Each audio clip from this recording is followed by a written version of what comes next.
you can write, I wrote those 4 special products right here. You can write the definitions. You can write that a squared plus b squared is not factorable. You can write that a squared minus b squared is the difference of squares and factor it. And a cubed minus b cubed and a cubed plus b cubed. Okay, so now let's look at these examples. Ready? So let's start with 4z squared minus 25. I'm given this to factor and I'm asking myself, what is it? That's the first question. I will never skip any of these steps. If I skip any of these steps, I get myself in trouble. Or I will make it more difficult on myself. It will be harder. So first of all, what is it? It's a binomial. Is it in descending order? Is there a greatest common factor? Is there a negative leading coefficient? So the leading coefficient is positive 4. So then I'm looking at the special products. There are 4 special products. So let me also draw your attention to this little scheme that I came up with. Okay? So first I identify what it is. Then I make sure it's in descending order. Then I factor out the greatest common factor. Then I have to factor the negative leading coefficient if there is a negative leading coefficient.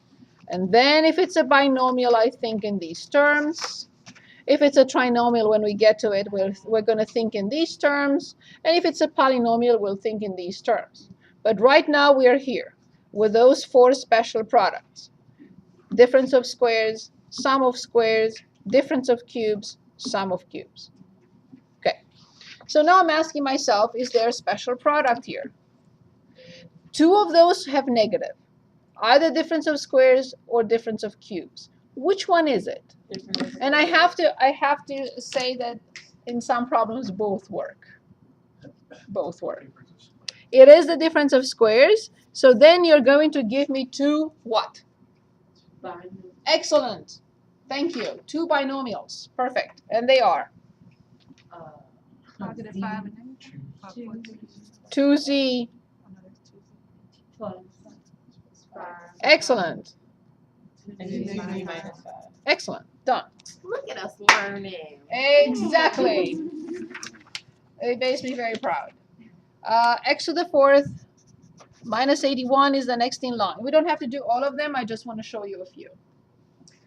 So I have a Yes, please. question. So when you did the 2z plus 5, okay, so when you did the 4z, you just broke it down like 2 times 2. Right, right. Yes, we used the formula from last time. Right. Yes, yes. So we know that, yeah, let me show that. It's a good idea. So 4z squared is basically 2z everything squared. And 25 is basically 5 everything squared. So this is nothing else but a squared minus b squared. Indeed. Very good. Yes. Is that okay? Yeah. Perfect. Okay, so now what is it? Binomial. Is it in descending order? Yes. Greatest common factor? Negative leading coefficient? No. Special product? I always hope for a special product. The special products are always easier than anything else. So what do I do? Yes, because there is nothing that I can cube to get x to the 4th. But there is something I can square to get x to the 4th. Yes, so it is indeed a difference of squares. X squared minus 9, x squared plus 9. What can you tell me about x squared plus 9? Is x squared plus 9 further factorable? Yes, because 3 goes. Careful. Oh no. Okay. Look here. The sum of squares is not factorable. This is the sum of squares. Hold on just for 1 second. 1 second. What about this one? Don't forget what you want to say. Yeah. How do I factor this?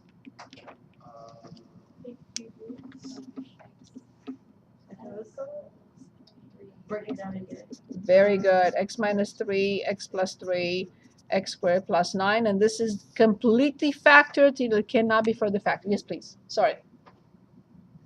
What did you want? So is that part of the answer too, what you just did the last step? Yes, I factor this into this. It's mandatory to completely factor. Okay. I was confused with the x over 4. The x square, so every time I see the problem, say if it was a 3 right there. Then it would have been the difference of cubes. It would have been the difference of cubes. If it's 3 power 3, you can say x squared times x squared is x to the third. Because you copy the base and add the exponent, then you get 4, and you don't get 3.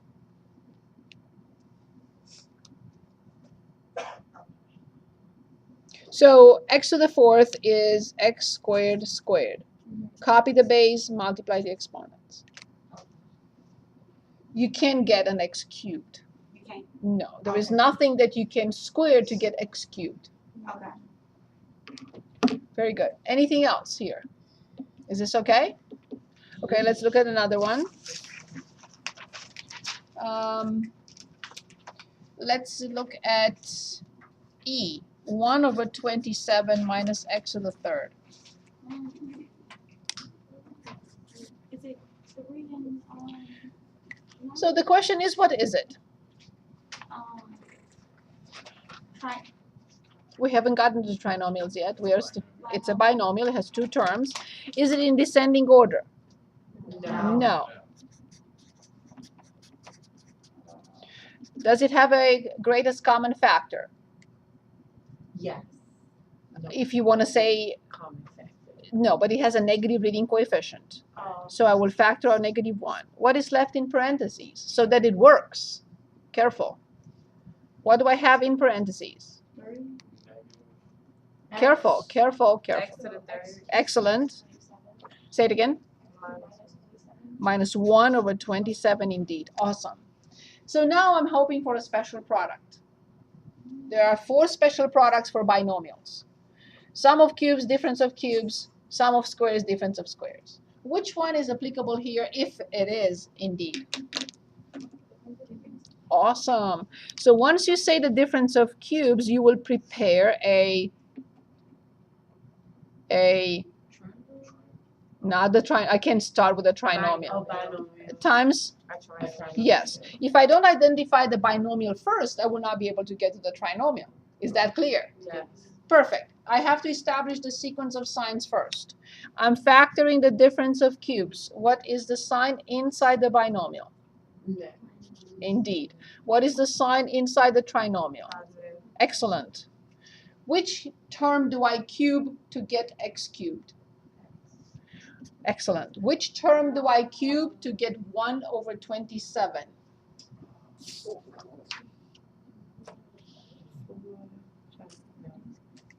Think of term 27 first.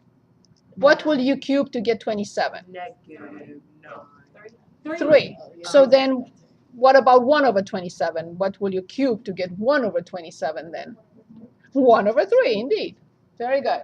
So now let's come up with the trinomial. First term in the trinomial. X squared.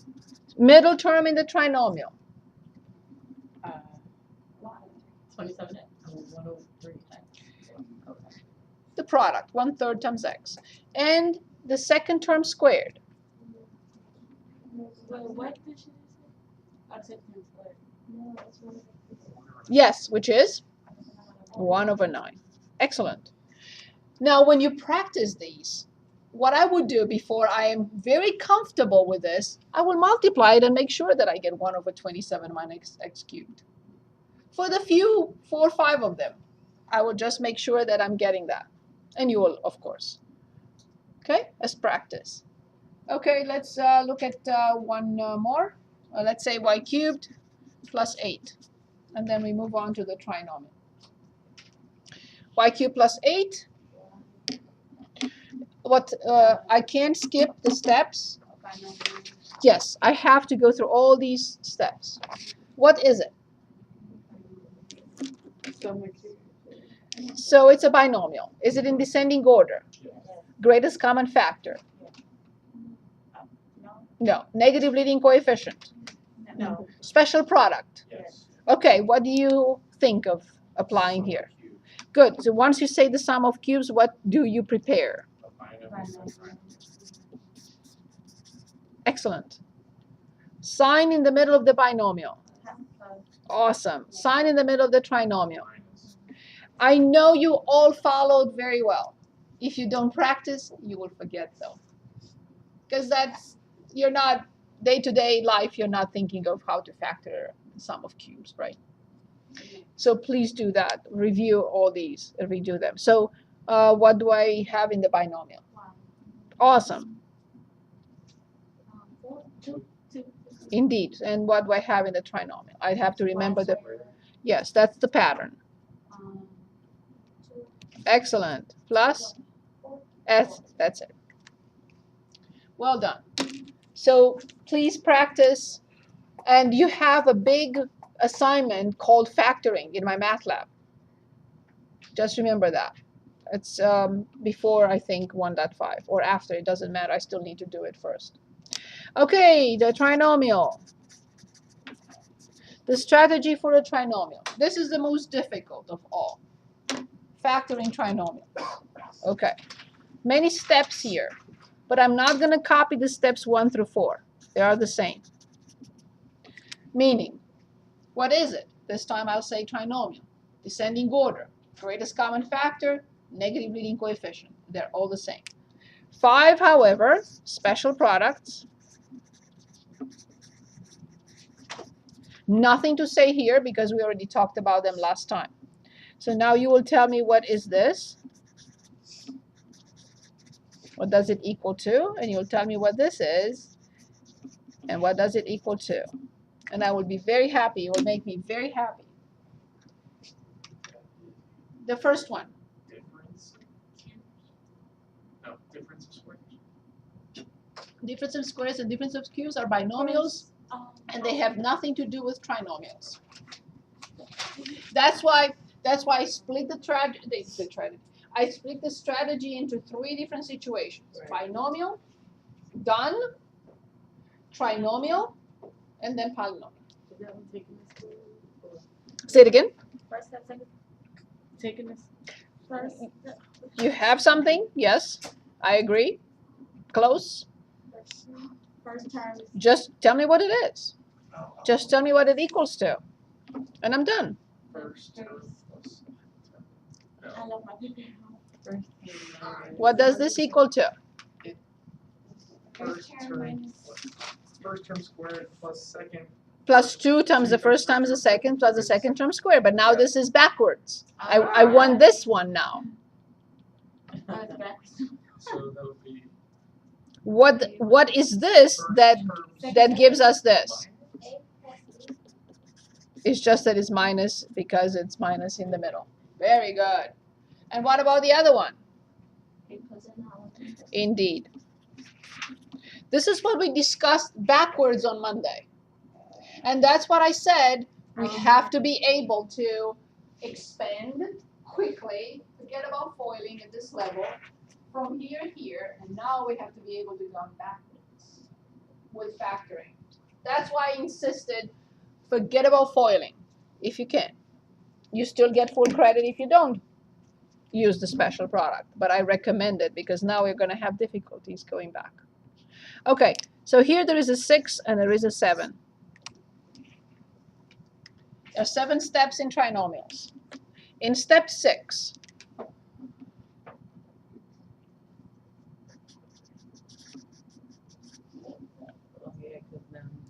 That's a 1. yes, we don't write it. We don't write 1 in front.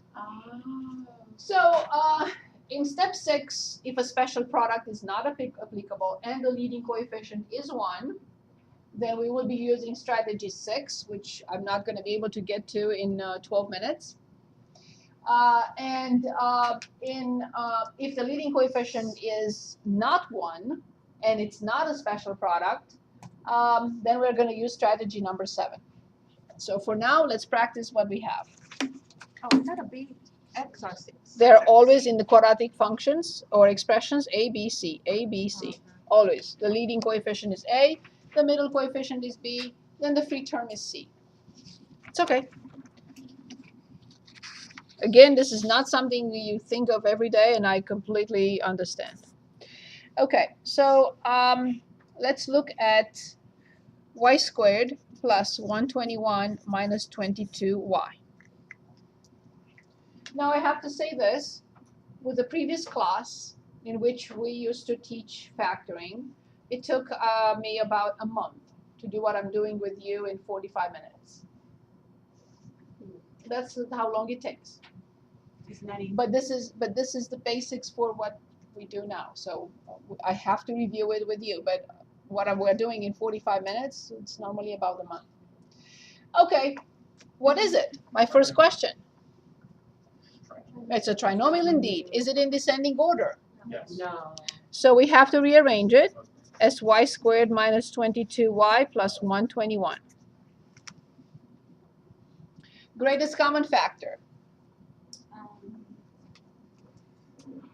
When we talk about the greatest common factor, we talk about all terms. Is there a common factor present in all three? No, so there is none. Negative leading coefficient? No, very good. I reached the stage of special product, right? So I went through all the first four steps, and now I'm here with step 5, correct? Okay. So let's look at the first term. Is the first term a perfect square? Yes. So then you would say y, right? Because this is minus, what will I have to have inside the binomial? Of course, never. Let's go back. If the middle term is negative here, then it's minus in the middle. If the middle term is positive, then there is positive in the middle. That's for trinomial. Yes. Yes. So not to be confused with the previous strategy. Be very careful. These are not the same. When we talk about binomials, this is something else. Okay, very good. I know it's confusing at first. Good.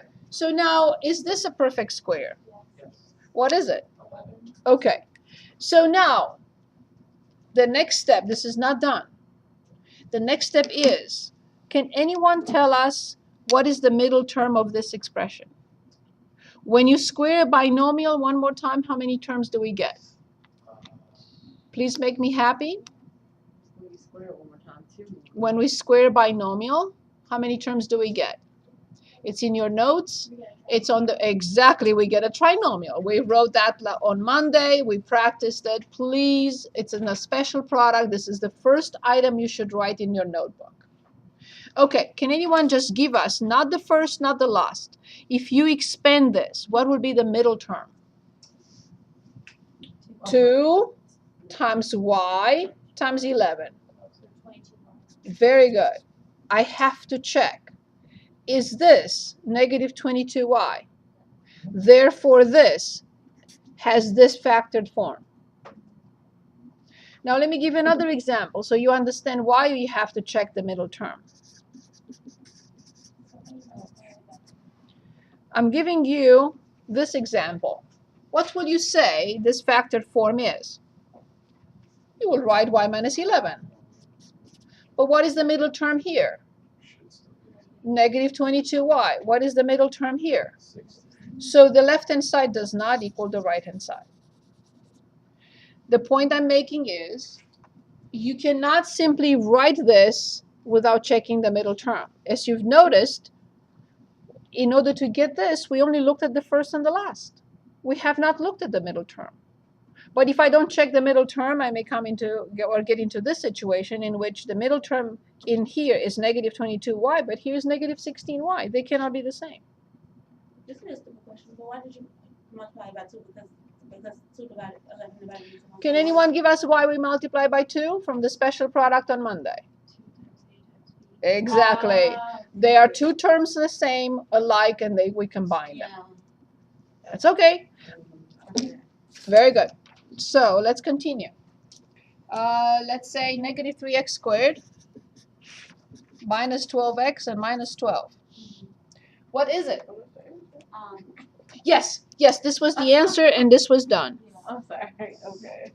Is it 3? So what is it? 3 is Trinomial. Is it in descending order? Yes. Yes. Greatest common factor, Yes. which is 3. negative leading coefficient. So then I will factor out negative 3. Excellent. Well done. Good. So what is left in parentheses? By the way, how many terms will you give? Exactly. We started with 3. We have to have 3 in parentheses. Excellent. So what do we have in parentheses then? X squared minus. Careful, careful, careful.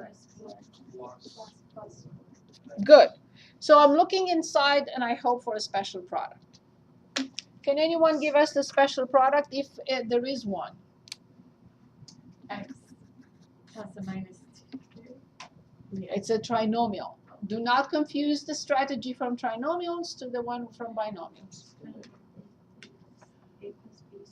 Which is, in this case, very good. So what do I write? X plus Excellent. So now I would like to determine the middle coefficient, the middle term here. From last time, 2 times the first times the second. What is the middle term here? Good. Now I have to check the middle term now. Is it 4x?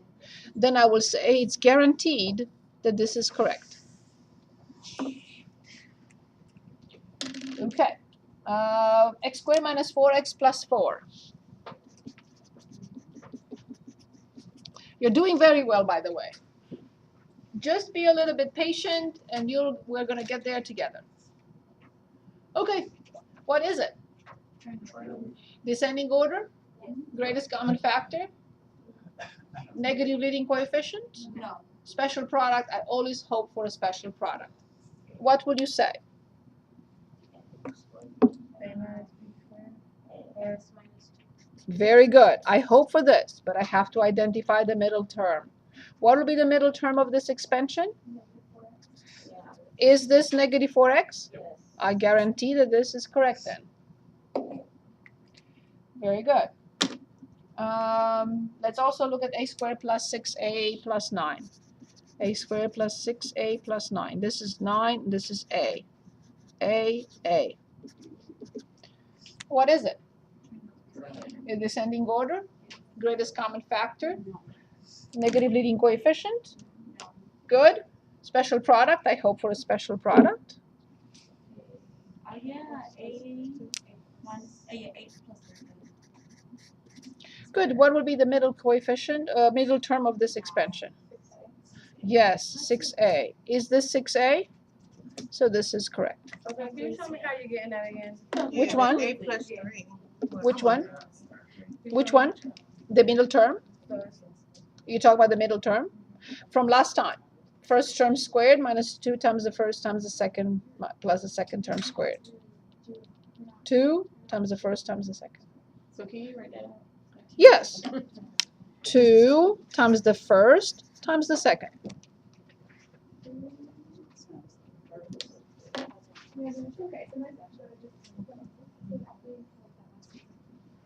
Two times 3 is 6, 6a. 2 from the formula times the first times the second.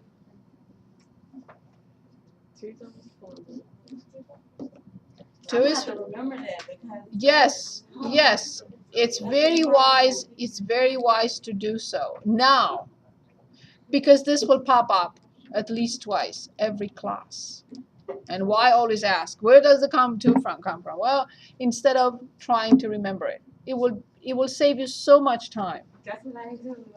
So please make the effort. Please make the effort. If you had done that between Monday and today with several examples, you would have remembered it. So please try to do that. I'm not trying to torture you. I'm trying to guide you through this. I have 2 more minutes, so let's look at one more example. And here it is. X squared minus 20 minus x. 10. So what is it? That's the first question. It is trinomial. Is it in descending order? No. No. So this is x squared minus x plus 20, minus 20. Oops, I copied plus instead of minus. Sorry about that. Okay, so now my next question is this a special product? The answer is unfortunately not. Why? This is a perfect square, but this is not. Furthermore, it's negative, and that's not possible in trinomials. So there is no such thing on the last term as to have a negative term. Okay, so then this is strategy number 6. I'm trying to find 2 numbers whose product is, and whose sum is. We already had an example like this earlier today. So the product is, The product is 1. we cannot take a number without the sign in front ever. So please remember that. So the product is, very good, and the sum is. So can we find two numbers whose product is -20 and whose sum is -1? Excellent. -5 and 4. So then you will give me the factored form. So this is strategy number 6 because 1 is the leading coefficient and the special product is not applicable. What do I write? Excellent. Well done.